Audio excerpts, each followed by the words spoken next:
بسم الله الرحمن الرحيم. السلام عليكم ورحمة الله وبركاته. يلا بسرعة نعمل كشف عن البيض بسم الله بتاعي بتاع الرحمن الوزاية، الرحيم. مخصب ولا غير مخصب. أنا عندي دكتور وز أول مرة يشتغل وليه بيضتين تحت الوزاية، فهشوف أنا البيضتين دول هل هما مخصبين ولا غير مخصبين علشان أعرف هل هخلي دكر الوز ولا مش هخليه.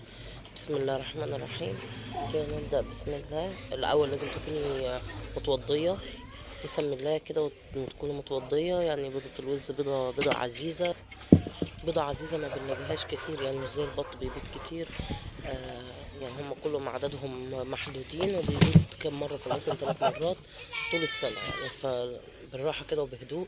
يعني أنا جايبة علبة حاطة فيها ردة، أخدت البيضة حطيتها في العلبة على طول. يعني هي يمكن ما بانتش في التصوير، بس هي العلبة. بنجيب الكشاف تمام بتاع الموبايل او اي كشاف صغير عندك، وتطلعي في حته ضلمه خالص ما يكونش فيها نور. يعني انا هنا مش عارفه اكشفها كويس لان هي فيها نور، فهاخدها واروح مكان تاني يكون اكتر ضلمه واكتر تعتيم.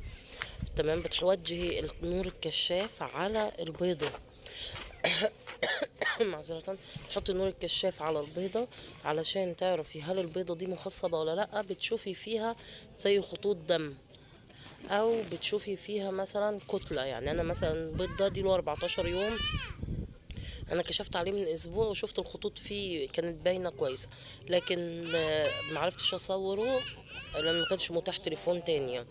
فدلوقتي انا هصوره لكم اهو.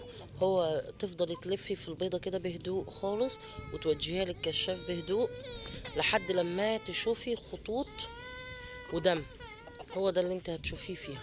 بالراحه وانت ماسكه البيضه كده، بالراحة وانت ماسكة البيضة وتسمي الله بهدوء خالص. بصوا هتشوفوا فيها خطوط دم. يعني هي واضحة كتلة من كتلة على بعضها، لأن هو خلاص ده 14 يوم. يعني المضغة بدأت تتكون، فهتلاقوا فيها الدم اهو كتلة على بعضها. ولو لاحظتوا في كام خط كده، هي دي خطوط الدم. يبقى البيض ده الحمد لله كده عامر، البيض ده عمران. يعني ذكر الوز نجح في عملية التخصيب على الوزاية اهو. حاولوا يركزوا كويس يا رب، بس الكاميرا تكون موضحة. انا هرفع الفيديو بجودة عالية علشان يبان. يبقى هو تاخد البيض بعد امتى يبان التخصيب. مفيش واحدة تروح تكسر البيضة يا اخوانا قبل البطية ما تنام عليها او قبل الوزاية ما تنام عليها وتقول انا هشوف فيها تخصيب ولا ما فيش. اولا احنا ما بنكسرش البيض. ثانيا الوزاية بنحط او البطية بنحط البيض على الكشاف بعد اسبوع واحد يبان التخصيب. بعد اسبوع لازم يكون عدى على نوم الوزاية او البطاية او الفرخة اللي نايمة عندك، لازم يكون عدى عليها اسبوع. لازم يكون عدى اسبوع علشان تبان خطوط الدم في البيضة. تمام. واهم حاجه زي ما قلت لك تمسك البيضه وانتي ذاكره الله بسم الله الرحمن الرحيم، وتكوني متوضيه. يعني تكوني على وضوء علشان البيض ما يبصش. بيضة الوز قلنا بيضة عزيزة. بالكشاف كده ونسمي بالله ون... ونشوف البيضة دياتي مخصبة ولا مش مخصبة. لو عندك البيضة الحمد لله بسم الله ما شاء الله طلعت مخصبة، انا بوريها لكم من كل الاتجاهات. لو البيضة طالما طلعت مخصبة خلاص كده علم الدكر ده. يعني خلاص انت عرفتي كده البيضة بيض حلو والبيض كويس، وعارفة انت الدكر دواتي خلاص تعلميه تحط له شريطة في رجله، تفتحي بين صوابعه، اي حاجة بحيث ان انت تبقي عارفة ان دكر الوز ده هو ده الدكر التمام اللي شغال معاكي واللي خاصة بالبيض. سواء كان الدكر ده جديد او عندك دكر، يعني اكيد بتختبري دكر جديد، لو دكر عدجي مش هتختبريه.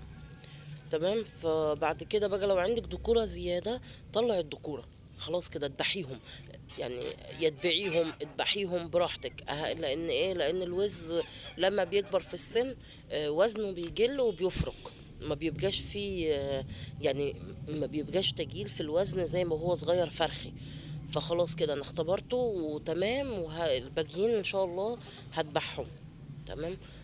فانت برضو نفس النظام، وتهيئي مكان. شفتي انا حاطه الوزايه فين اساسا ومغطياها ومدفياها، ولازم تدفيها وتحطي لها اكل وتحطي لها ميه. وهو الوز بيفجز زيه زي البط من 30 ل 33 يوم على حسب ما انت مدفياه ازاي.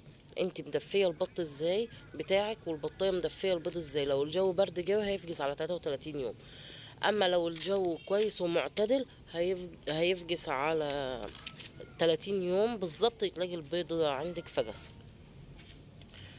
خلاص. وبعد كده ان شاء الله هنعمل فيديو ازاي هنحضن البيض ده، ازاي هنحضن البتاع ده، اللهم بارك، الوز لما يطلع ازاي هنحضنه وازاي هنستقبله. ان شاء الله هعمل لكم فيديو عن كده، وربنا ييسر باذن الله. السلام عليكم ورحمة الله وبركاته.